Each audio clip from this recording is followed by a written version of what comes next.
মোহনা সমাজ কল্যাণ সংস্থার চেয়ারম্যান মহসিনা আক্তার মোহনার উদ্যোগে অসহায়দের মাঝে ঈদ বস্ত্র বিতরণ করা হয়েছে। মঙ্গলবার 17 মার্চ সকাল 11টায় ফতুল্লার শাহী ফাউন্ডেশন কনভেনশন হলে এ অনুষ্ঠান অনুষ্ঠিত হয়। ঈদ বস্ত্র বিতরণ অনুষ্ঠানে উপস্থিত ছিলেন নারায়ণগঞ্জ আইনজীবী সমিতির সভাপতি অ্যাডভোকেট সরকার হুমায়ুন কবির, নারায়ণগঞ্জ 5 আসনের সংসদ সদস্য আলহাজ আবুল কালামের কন্যা, বাংলাদেশ সুপ্রিম কোর্টের আইনজীবী ও জাতীয়তাবাদী আইনজীবী ফোরাম নারায়ণগঞ্জ জেলা কমিটির যুগ্ম আহ্বায়ক অ্যাডভোকেট শামসুন নূর বাঁধন, অ্যাডভোকেট সালাউদ্দিন সবুজ, অ্যাডভোকেট রাসেল প্রধান, অ্যাডভোকেট ফাতেমা আক্তার শিলা, অ্যাডভোকেট সৈয়দ মাসুদুর রহমান শাহিন পিপি, ইনকাম ট্যাক্স আইনজীবী মোহাম্মদ সাইফুল ইসলাম, জেলা বিএনপি এর আইনজীবী হাবিবুর হাসান সোহান।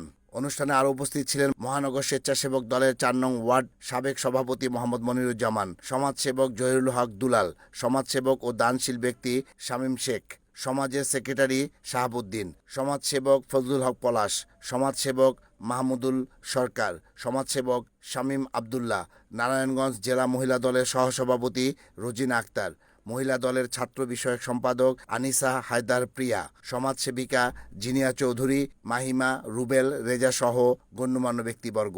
অনুষ্ঠান শেষে আগত অসহায় নারী ও পুরুষদের মাঝে শাড়ি ও লুঙ্গি বিতরণ করেন আগত অতিথিবৃন্দ।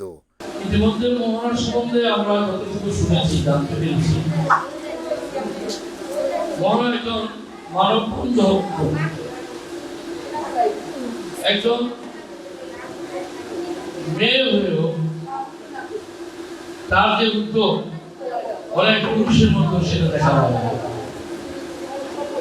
মোহনা দীর্ঘদিন ধরে মানব সেবার জন্য চেষ্টা করে যাচ্ছে।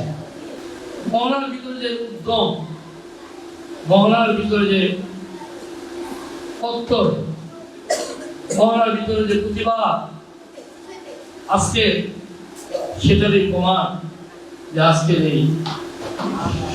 এই অনুষ্ঠান, আজকের যে মহলা আমাদের এখানে যে দৃষ্টান্ত স্থাপন করেছে, আগামীতে মহলার জনপ্রতিনিধি হিসাবে যেখানে নিতে হবে, যে অবস্থানের মধ্যে দাঁড়াবে, আমরা যদি জীবিত থাকি, সুস্থ থাকি, তাহলে মহলার পক্ষে এসে আমরা এই কাজ করব। মহলার মতো নেত্রী আমাদের প্রয়োজন আছে সমাজ। মহলা যদি নেত্রী হতে পারে, মহলা যদি সরকারি কোনো দায়িত্ব পায়, আমি বিশ্বাস করি সরকারের সমস্ত দুস্থ মানুষের সম্পদ সঠিক বন্টন হবে।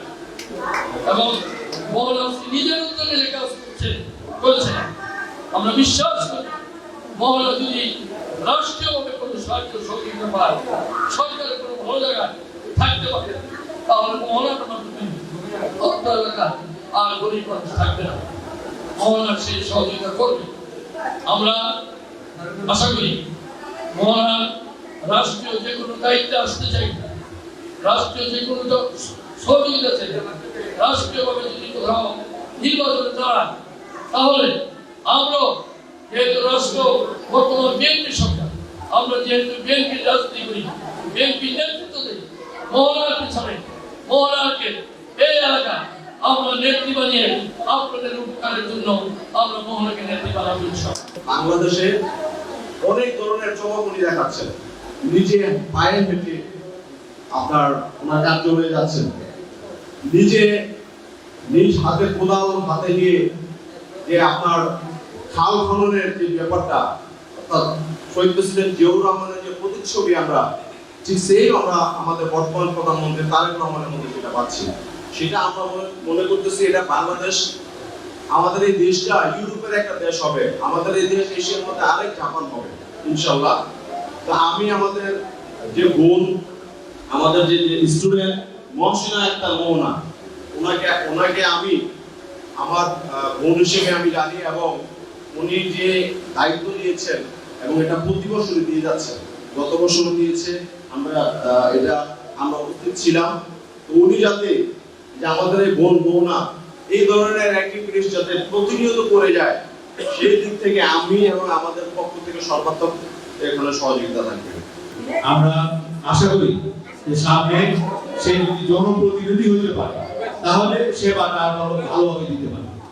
নাকি বলেন আপনারা? একজন জনপ্রতিনিধি হলে সেবাটা আরো ভালোভাবে আপনাদেরকে দিতে পারে। তাই আজকে যে আয়োজন করেছেন সেজন্য তাকে আমার ব্যক্তিগত পক্ষ থেকে ধন্যবাদ জানাই।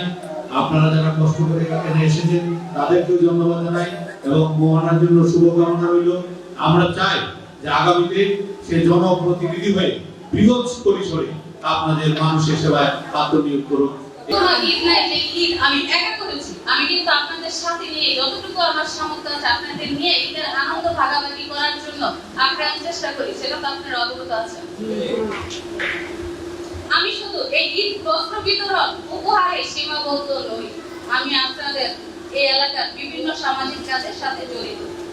আমার যতটুকু সামর্থ্য আছে আমি আপনাদের পাশে থাকার চেষ্টা করি। আমার বাড়িতে কোনো অসহায় ব্যক্তি গিয়েছেন খালি হাতে ফিরিয়ে দিয়েছি এমন কোনো রেকর্ড আমার নেই। আমি আরো বলতে চাই, আমার বক্তব্য দীর্ঘায়িত করতে চাই না। যার অর্থায়নে আমি এই সামাজিক কাজগুলো করি, যার সাপোর্টে আমি এই পর্যন্ত আসছি, আমার প্রাণপ্রিয় স্বামী সৌদি আরব প্রবাসী হাজী আলামিন হোসেন, আপনারা সবাই তাকে চিনেন, যার কোনো ভ্যাট রেকর্ড নেই। তো ওনার জন্য সবাই দোয়া করবেন। উনি গত সপ্তাহে আমরা হজ করেছেন দ্বিতীয়বারের মতো। আর সেই সাথে আমার পরিবারের জন্য দোয়া করবেন। আগামীতে যেন আরো বেশি সংখ্যক অসহায় মানুষের মুখে আমি হাসি ফোটাতে পারি। আমার এই অনুদান, আমার এই সামর্থ্য অনুযায়ী যতটুকু ঈদ উপহার দিই তার চেয়ে বেশি সংখ্যক মানুষের মুখে, যাদের ঘরে ঘরে আমি আমার অনুদান বলেন উপহার বলেন আমি দিতে চাই। আপনাদের রহমত, আপনাদের দোয়া, আল্লাহর রহমত থাকলে ইনশাআল্লাহ আমি পারব। রিপোর্ট সাগর খান, NAN TV।